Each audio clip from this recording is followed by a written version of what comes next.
નમસ્કાર દર્શક મિત્રો, સ્પાર્ક ટુડે ન્યૂઝમાં આપનું સ્વાગત છે। આજે પ્રેમ અને ઉત્સાહ અને આનંદનું પ્રતીક એવું પર્વ ધૂળેટીનો તહેવાર છે। ધૂળેટીનો તહેવાર વડોદરા શહેર સહિત સમગ્ર દેશમાં ખૂબ જ ધૂમધામપૂર્વક મનાવવામાં આવતો હોય છે। સાથે સાથે અત્યારે વાત કરવામાં આવે તો વડોદરા શહેરમાં સ્પાર્કની ટીમ આવી છે।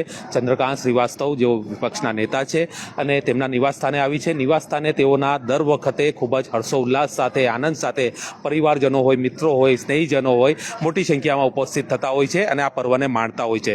પરંતુ એક દુઃખદ ઘટના ઘટી છે। કારેલીબાગ વિસ્તારમાં એક્સિડન્ટ થયું છે અને તેના કારણે એક જીવ પણ ગયો છે। તેના કારણે ચંદ્રકાંત શ્રીવાસ્તવના નિવાસસ્થાને અત્યારે સાદાઈપૂર્વક હોળીની ઉજવણી કરવામાં આવી રહી છે। આપણી સાથે ચંદ્રકાંત શ્રીવાસ્તવ છે, તેમની સાથે જ વાત કરીશું। બત્તુભાઈ, શું કહેવા માંગશો? જે રીતે આ જે ધૂળેટીનો પર્વ છે, એક આનંદ અને ઉત્સાહનો, પ્રેમનો આ પર્વ, સાથે સાથે એક દુઃખદ ઘટના પણ બની છે, શું કહેશો આ દિવસે? પહેલી વાત તો હોળીનો તહેવાર એ દુશ્મનાવટ ભૂલવાનો તહેવાર છે।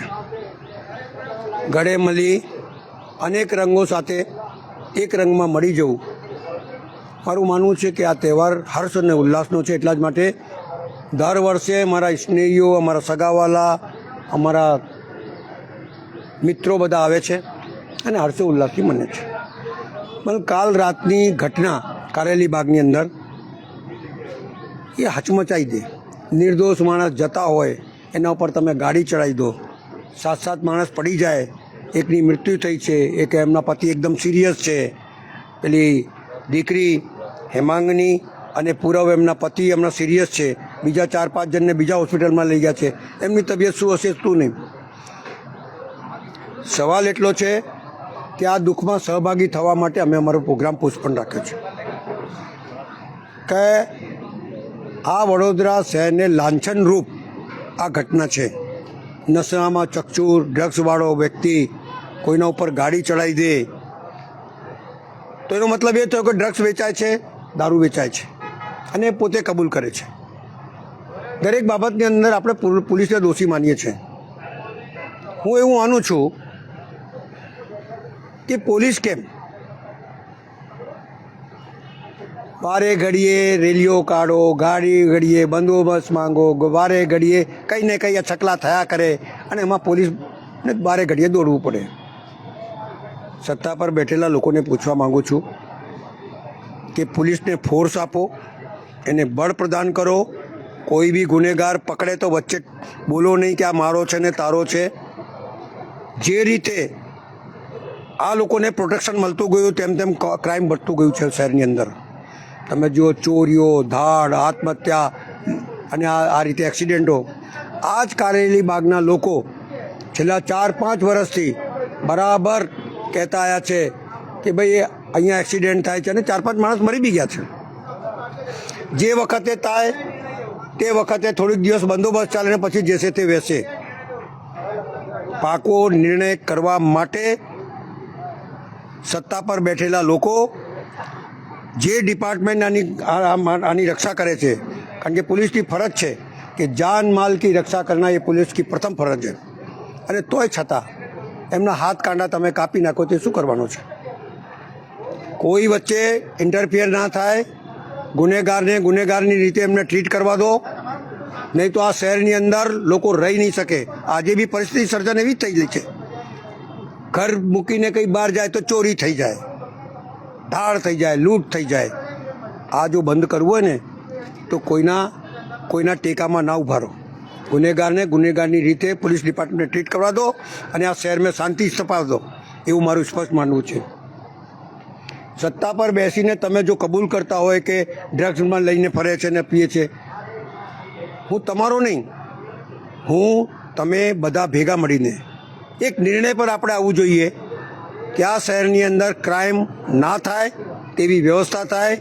પોલીસ ડિપાર્ટમેન્ટને જેટલો ફોર્સ જોઈતો એટલો આપો, એમને જે વ્યવસ્થા જોઈતી હોય સત્તા પર બેઠેલા લોકો આપે અને ક્રાઇમમાં ઇન્ટરફિયર ના થાય, એવું મારું સ્પષ્ટ માનવું છે।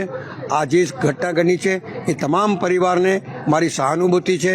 એમને જ્યાં જરૂર પડશે, હું દવાખાનામાં ગયો, કાલે બહુ લોકો ભેગા થયેલા, આજે દવાખાનામાં ગયો તો એક માણસ નહોતો ભાઈ। હું આઈસીયુમાં બી જઈ આવ્યો અને ત્યાં બી જઈ આવ્યો, ઇમ્પ્રેસ ભરવા સુધી તો હજુ માણસ નથી પહોંચ્યો। એટલે ખાલી વાર્તા ના કરો, સહાનુભૂતિ સાચી હોય તો એ દિશામાં કામ કરો, ત્યાં પહોંચો, એમને શું મદદ જોઈ છે એ કરો. કારણ કે એક દીકરી ફતેપુરાથી નવા બજાર તરફ જતી હતી, અરે દીકરો એ બચારો વરસાદની અંદર ગટર ખુલ્લી હતી, પાણી ભરેલું હતું, અંદર ગરકાઈ ગયો. 8 દિવસ પછી એની લાશ મળી. એ દીકરી કંટાળીને બધા તે વખતે બધા આવ્યા હતા, આ જ નેતાઓ તમને આ આપ્યું, કશું આપ્યું નહીં, બચારી કંટાળીને અમદાવાદ જતી રહી. કોઈએ કીધું મારી પાસે આવી તો મેં એને નોકરી લગાડી. હવે નોકરી ન હોવાથી એનું જીવન થવાનું નથી. નાના 2 બાળકો છે, પણ સરકારે એમને કંઈ 1 રૂપિયો બી નથી આપ્યો. તો આવું ના કરો ભાઈ. તમે ગુનો કરો, ગટરો તમે ખુલ્લો રાખો, અને કોઈ મરી જાય તો એના માટે સહાનુભૂતિ પૈસા કંઈ નહીં આપવાનું. આ રીતે આ છે.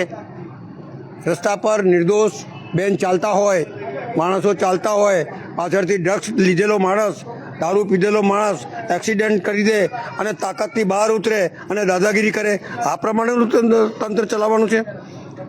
કડકથી કડક એને સજા થાય, ક્રાઇમ પર અંકુશ આવે, બધા ભેગા મળી અને દરેક ડિપાર્ટમેન્ટ જે કામ કરે છે એને પ્રોટેક્શન કરીએ અને આ શહેરમાંથી ક્રાઇમ ઓછું થાય એ પ્રમાણેની વ્યવસ્થા કરીએ.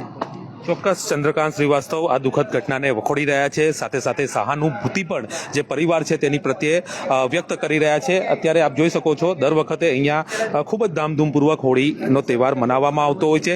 સાંસ્કૃતિક તહેવાર, સાંસ્કૃતિક નૃત્ય હોય કે પછી તમામ સ્નેહીજનો ખૂબ જ આસ્થા સાથે આ પર્વની ઉજવણી કરતા હોય છે, પરંતુ આ દુઃખદ ઘટનાના લીધે આ કાર્યક્રમને ક્યાંક ને ક્યાંક પોસ્ટપોન કરવામાં આવ્યો છે. વિશાલ શ્રીવાસ્તવ પણ છે, એમની સાથે વાત કરીશું. વિશાલભાઈ, શું કહેવા માંગશો? હોળીનો તહેવાર છે આ વખતે, શું કહેશો આ દિવસે? आपके माध्यम से सबसे पहले तो बड़ौदा वासियों को होली धुलेटी की शुभकामना. हमारे बड़ौदा शहर संस्कारी नगरी में जो ये आम्रपाली कारेली बाग में जो ये घटना बनी है, इससे सीख ये लेनी चाहिए कि बड़ौदा शहर के अंदर जो भी 2 व्हीलर और रोड पे जो भी लोग चलने जाते हैं वो लोग सेफ नहीं है.